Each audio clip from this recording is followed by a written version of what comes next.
Okay, so have you ever, you're going about your day and suddenly like a song pops into your head and just throws you right back to high school?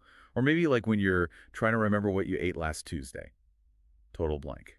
But when your friend comes to you with some crazy drama, you can totally like dissect it and give amazing advice. Yeah, it is really interesting how our minds work. We cling to certain things and can't seem to grasp others. It's pretty wild. It is, and that's exactly what we're diving into today. We're going to explore some cool psychology stuff that tries to make sense of those quirks. Think of it like a deep dive into how our minds work.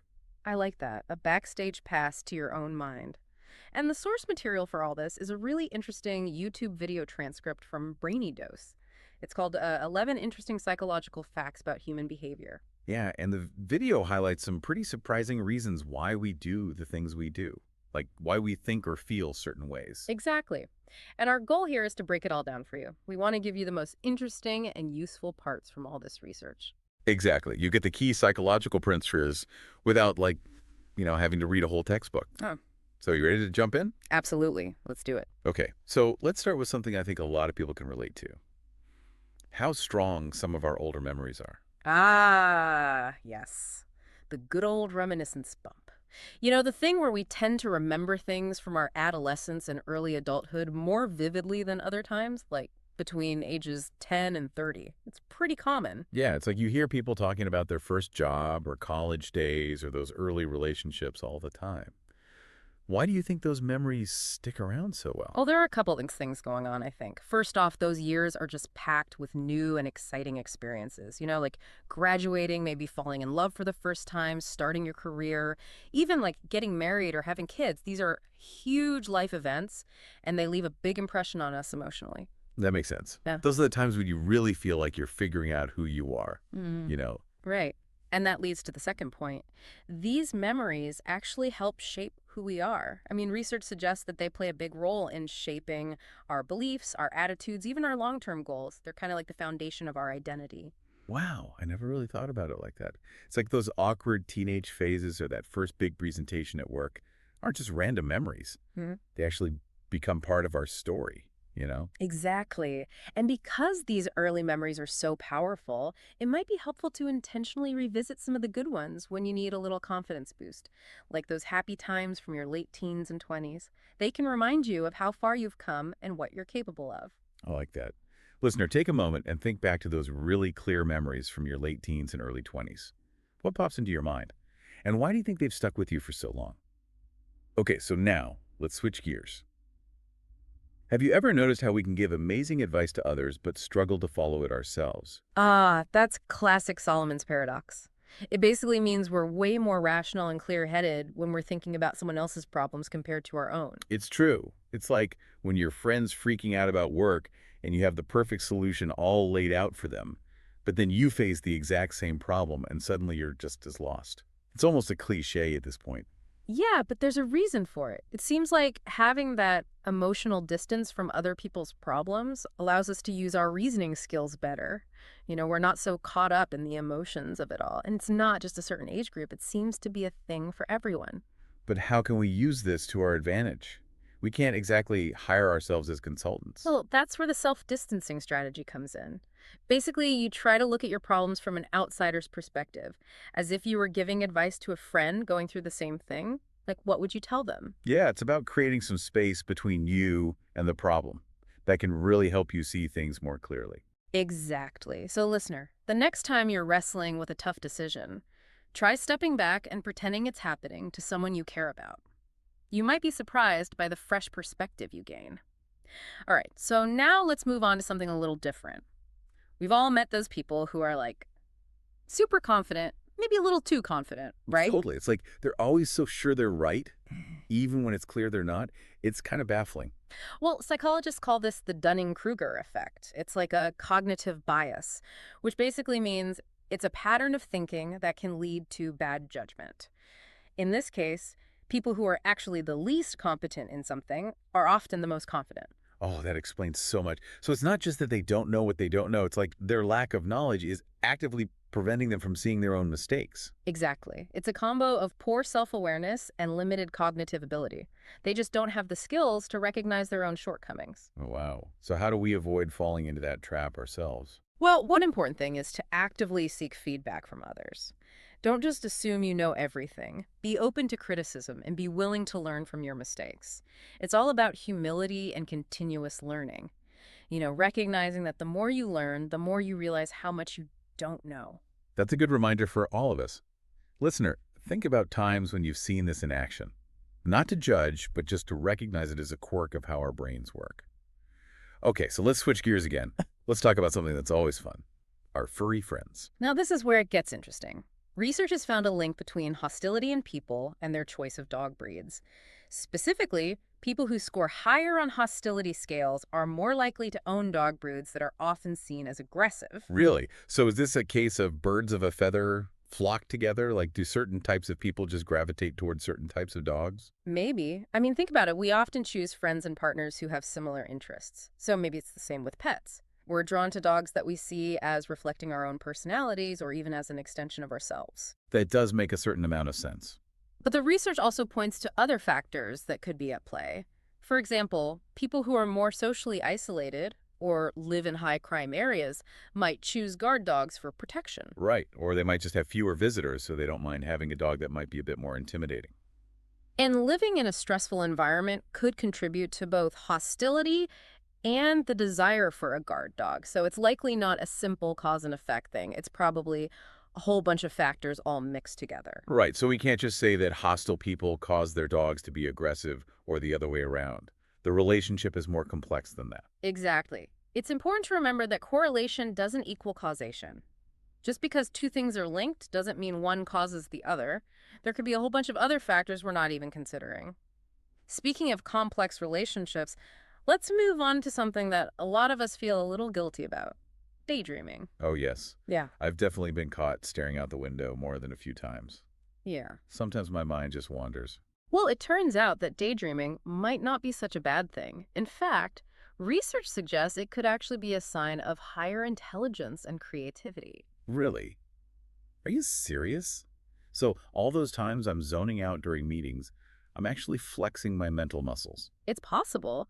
The idea is that people with more efficient brains get through routine tasks easily, which frees up their mental energy to explore other thoughts. And studies have shown that frequent daydreamers often score higher on IQ tests, too. So it's not about having a short attention span. It's more like having a really flexible brain that can handle the present moment while also wandering off on mental adventures. Exactly. They can shift their attention back and forth without missing important info. So maybe we should rethink how we view daydreaming. Instead of seeing it as a distraction, we could see it as a sign of a resourceful and creative mind. I love that. Listener, if you ever find yourself daydreaming, don't be too hard on yourself. You might just be tapping into your inner genius. All right, let's move on to something a little more intense. Rejection. Yes, rejection. No one likes it, but it's a part of life. Yeah, we've all been there, and it never feels good. But the source we're looking at today suggests that rejection is more than just a feeling. That's right. It turns out our brains are wired to respond to social rejection in a physical way. The same parts of the brain that light up when we experience physical pain also activate when we're rejected socially. So that feeling of being left out or turned down really does hurt, like physically. Yeah, and even little rejections can trigger this response, which might explain why sometimes we feel so much emotional pain from things that seem small. It really shows how important social connections are to our well-being.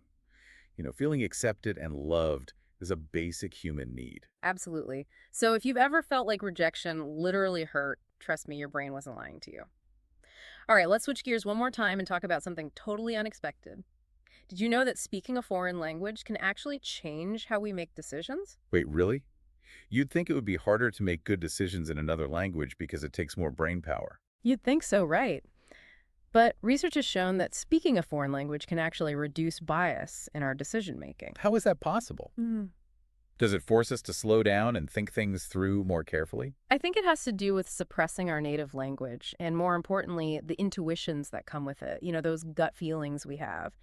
And brain imaging studies have actually shown an overlap in the areas of the brain that are active when we're using a foreign language and when we're engaged in rational thought. So it's like using a foreign language forces us to rely less on those automatic gut reactions and more on our deliberate logical thinking. Exactly. And because we're not as emotionally invested in the foreign language, our decisions might be less influenced by our feelings and more by the facts. That is so fascinating. So next time I have a tough decision to make, maybe I'll try thinking it through in French. Okay, now let's talk about something we all do, judging other people's behavior. Specifically, let's talk about the fundamental attribution error. Ah, yes. The classic blame game. It's basically our tendency to explain other people's bad behavior by saying it's because of their personality, without considering what might be going on in their lives. Like when someone cuts us off in traffic, our first thought is, what a jerk. Not, maybe they're having a bad day. Exactly. It's so easy to jump to conclusions about other people's motives, but when we do the same things, we're quick to come up with excuses for ourselves. Right. We're all about situational factors when it's us, but when it's someone else, it's all about their character. Yeah, so it's important to be aware of this bias and try to give people the benefit of the doubt. Remember, you never know what someone else is going through. Totally. Listener, next time someone does something that annoys you, try to take a moment before you judge them. Maybe there's more to the story than you realize. Speaking of judging, let's talk about how easily we think we're persuaded by things like advertising, or rather, how we think we're not persuaded.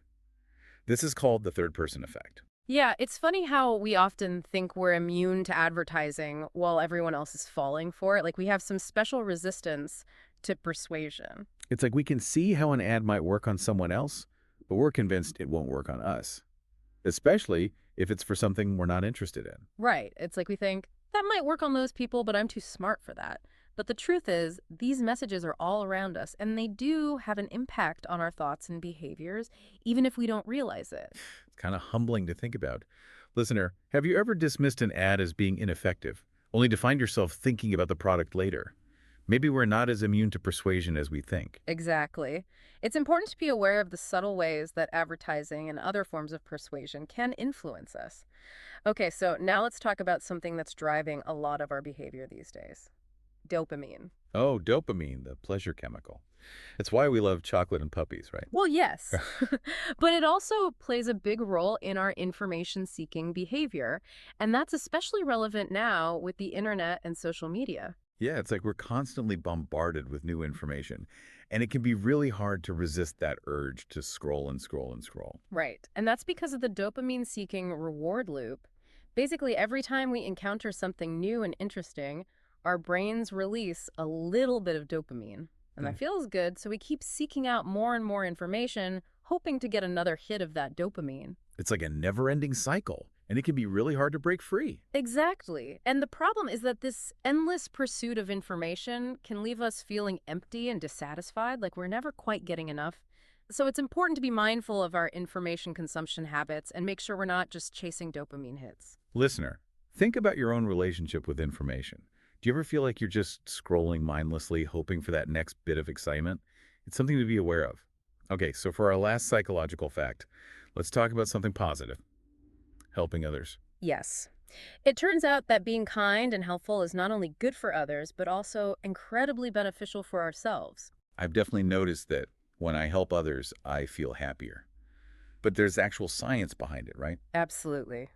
Research shows that volunteering, donating, or simply doing something nice for someone else can boost our happiness, improve our health, and even help us live longer. Really, so helping others can actually increase our lifespan. That's amazing. It seems that way, and there are a few reasons for this. Helping others can reduce stress, strengthen our immune systems, give us a sense of purpose, and increase our social connections. It's like a win-win situation. We make a positive impact on the world, and we reap all these personal benefits. Exactly.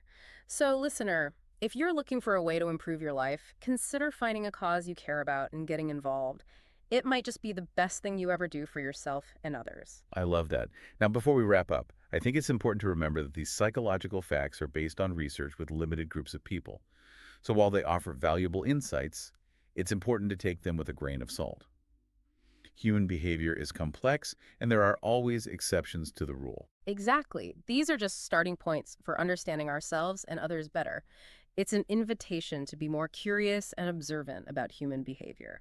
Okay, so to sum up, we've explored how our early memories stick with us, how we give better advice to others than to ourselves, the perils of overconfidence, the link between personality and pet choices, the hidden benefits of daydreaming, the real pain of rejection, the unexpected power of foreign languages, our judgmental tendencies, the illusion of being immune to persuasion, the dopamine-fueled information overload, and the incredible rewards of helping others. That's a lot, but I hope you found it as fascinating as we did. Me too. And the best part is that this knowledge can actually help us navigate our lives better. By understanding these psychological principles, we can make more informed decisions, build stronger relationships, and ultimately live more fulfilling lives. So true. And with that in mind, here's our final thought for you. What one aspect of your own behavior are you now most curious to observe more closely? Use these insights as a starting point for exploring your own inner world and see what you discover. It's all about self-awareness and continuous learning. And who knows? You might even uncover some hidden strengths and talents you didn't know you had. Thanks for joining us for this deep dive into human psychology. Until next time, keep those minds curious. And don't forget to be kind to yourselves and others. See you next time.